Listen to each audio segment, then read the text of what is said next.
One day you wake up and the biggest what if is already real. Not because you failed, because you never moved.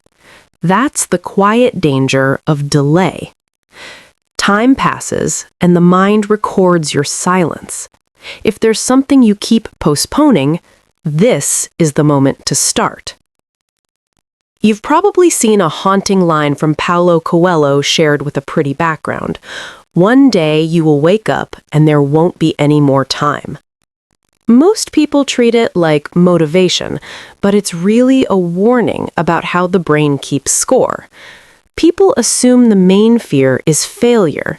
The deeper fear is regret. Failure bruises the ego. Regret reshapes identity. Because regret doesn't say, that didn't work. Regret says, that wasn't even attempted. So the mind builds a comfort strategy. Not now, not yet. After one more plan, after one more month of getting ready. It looks responsible on the outside, but inside it's a habit of delay.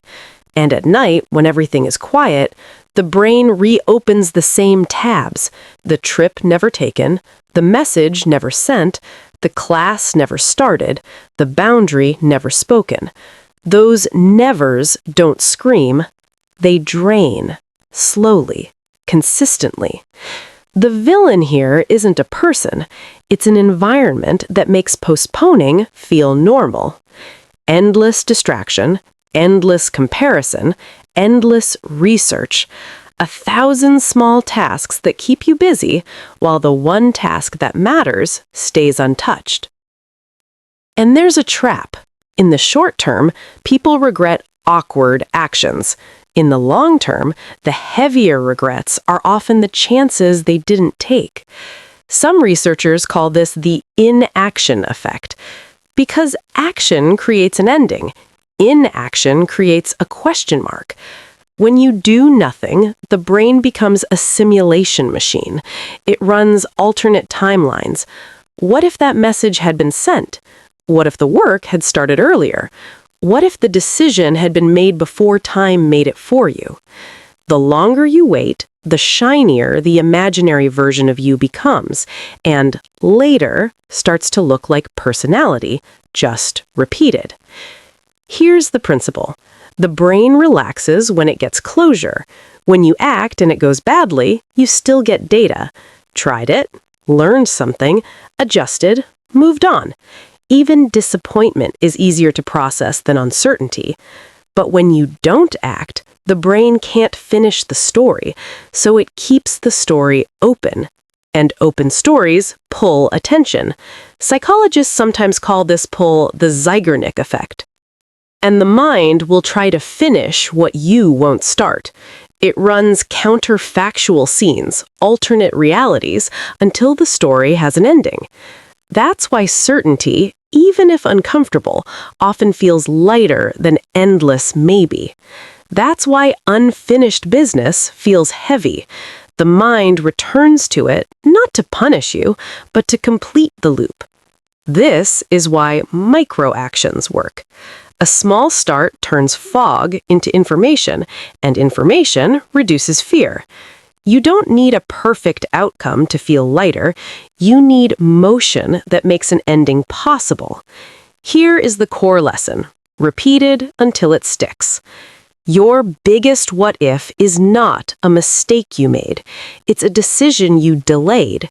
Your biggest what if is not a failure. It's unfinished movement. Your biggest what if is not about talent. It's about friction. Your biggest what if is not a lack of potential. It's a loop you keep open. Because the hardest part is not the whole journey, it's the first 5 minutes. So use the 5-minute start. Set a timer for 5 minutes, do the smallest version of the thing. Not the entire workout, one set. Not the entire script, one paragraph. Not the entire business, one page of notes. Not the perfect conversation, one clean sentence. When the timer ends, you're allowed to stop. But once the loop is open, the mind wants to close it. Repeat this slowly. Small action kills big uncertainty. Small action kills big uncertainty. Small action kills big uncertainty. Because uncertainty is what feeds fear, not effort, not rejection, uncertainty. And later protects uncertainty.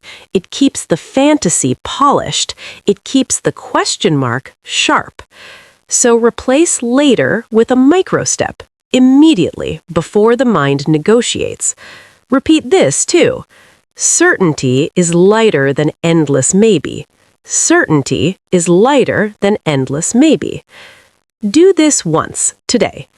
Take a paper, write one sentence, the thing you've been postponing the longest. Under it, write, worst case if I do one small step today. Under that, write, worst case if I delay for one more year. Look at the third line. That drop in the stomach is not weakness, it's clarity.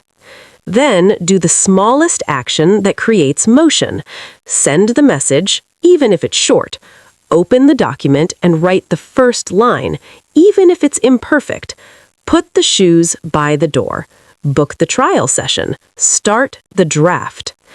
One microstep is not a lifetime commitment. It's a vote for a different identity. Say it again. The brain trusts what you do, not what you promise. The brain trusts what you do, not what you promise. Show up for 5 minutes and you teach your system, movement is safe. Picture the future version of you 10 years from now, not judging you, just asking one quiet question. Did you keep leaving your life unopened? That future you won't demand perfection. They'll only ask if you kept choosing comfort over motion. So choose one door you keep walking past. Touch the handle today. Turn it just enough. Make one what if smaller. Turn it into I started. And when you start, you stop feeding the question mark. Quiet, strategic, real. Imagine an unopened letter on a shelf. Every day it sits there, it whispers. Opening it might bring relief or disappointment, but either way, it becomes information. Leaving it sealed turns it into a constant reminder. Today, open the letter. Then breathe.